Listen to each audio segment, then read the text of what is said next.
सच्ची संपत्ति। एक राजा बड़ा लालची था। उसकी रियासत बड़ी थी, लेकिन खजाने को भरने का लोभ इतना अधिक था कि वह जनता पर तरह तरह के नए कर लगाया करता। प्रजा परेशान थी।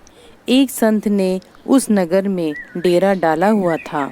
लोग उसके प्रवचन सुनने आने लगे। उसकी प्रसिद्धि दूर दूर तक हो गई। राजा को भी सूचना मिली। वह भी आया और संत से प्रभावित हुआ। राजा ने संत को दरबार में आकर दरबारियों को उपदेश देने का निमंत्रण दिया। संत ने स्वीकार कर लिया। उन्होंने राजा के बारे में लोगों से सुन रखा था, इसलिए उन्होंने सबसे पहले राजा को ही राह पर लाने की सोची। संत दरबार में गए। रास्ते में से उन्होंने कुछ कंकड़ बीने और अपने अंगवस्त्र में लपेटकर रख लिए।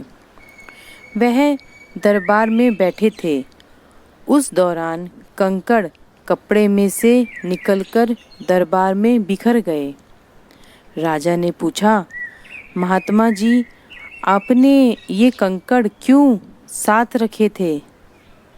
संत जी बोले, ये मेरी संपत्ति है, मैं इसे जमा कर रहा हूँ।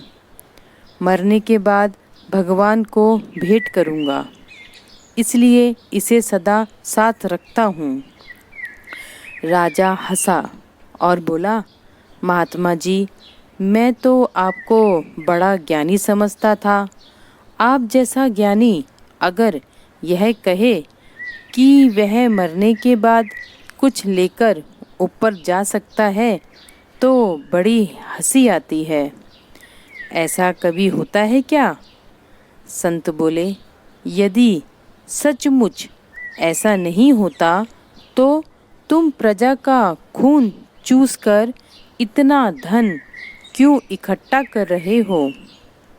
क्या ईश्वर की तुम पर विशेष कृपा है जो इसे साथ ले जाने का प्रबंध करोगे?